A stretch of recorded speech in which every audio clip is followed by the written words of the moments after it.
নবীজি সেজদায় পড়ে কাঁদতেন পুরো উম্মার জন্য। আর আজ আমরা কি করছি ভাইজান? আপনি কি জানেন নিজের নামাজটা বাঁচানোর চক্করে শয়তানের মস্ত বড় মাস্টার প্ল্যান বা ফাঁদে পা দিচ্ছি না তো? কখনো কি ভেবে দেখেছেন আমরা যাকে ভালোবাসার দাবি করি তিনি কেমন ছিলেন? তিনি তো এমন একজন নবী ছিলেন যে উম্মাতের জন্য দোয়া করতে করতে কেঁদে ফেলতেন। উম্মাতের গুনহার কথা ভেবে বুক ভারী হয়ে যেত।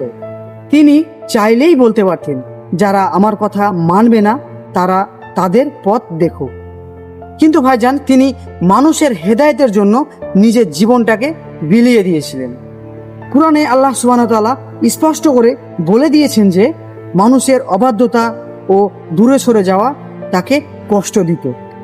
অর্থাৎ মানুষকে হারিয়ে ফেলা নয়, মানুষকে ফিরে পাওয়াই ছিল তার চিন্তা।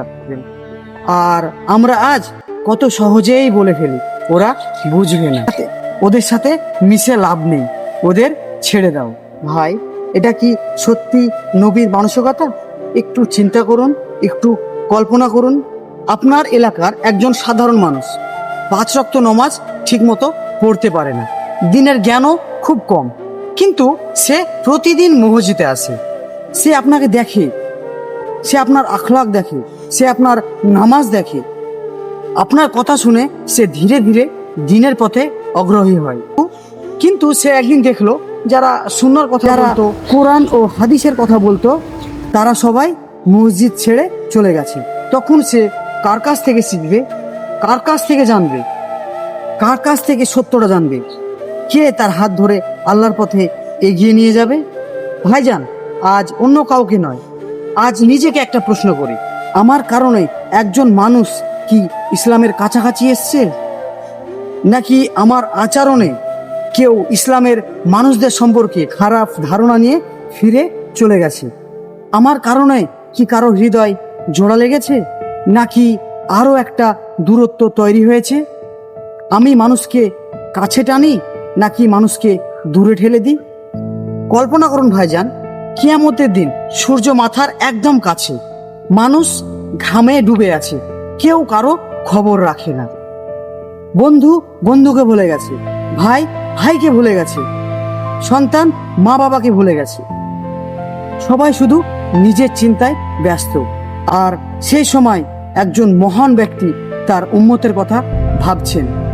তিনি আমাদের নবী মুহাম্মদ সাল্লাল্লাহু আলাইহি ওয়াসাল্লাম।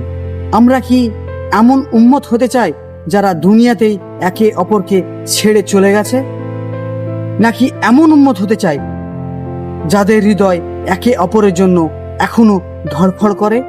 আর এই ধড়ফড়ানি থেকে আমার মনে একটা মস্ত বড় প্রশ্ন জাগে ভাই।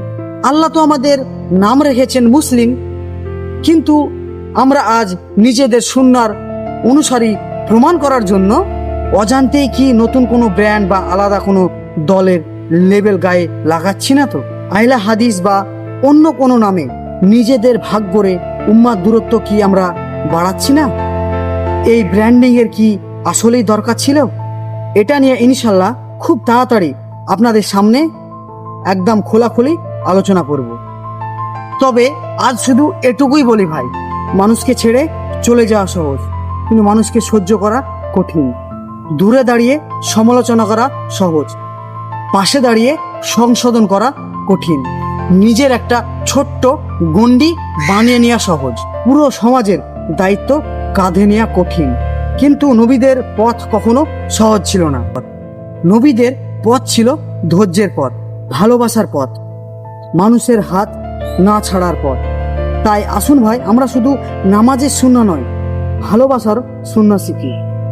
শুধু বাহ্যিক আমল নয়, উম্মতের জন্য কাদার হৃদয়ও অর্জন করি।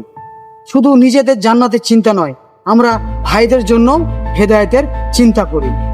কারণ একজন সত্যিকারের মুসলিম শুধু নিজের মুক্তি চায় না, সে চায় তার ভাইও আল্লাহর রহমতের ছায়ায় চলে আসুক। আল্লাহ আমাদের অন্তরগুলোকে এক করে দিন, অহংকার থেকে হেফাজত করুন এবং আমাদেরকে এমন উম্মাহ বানিয়ে দিন যে আমাদের নবী সাল্লাল্লাহু আলাইহি সাল্লাম দেখে খুশি হবেন। আসসালামু আলাইকুম ওয়া রাহমাতুল্লাহি ওয়া বারাকাতুহু।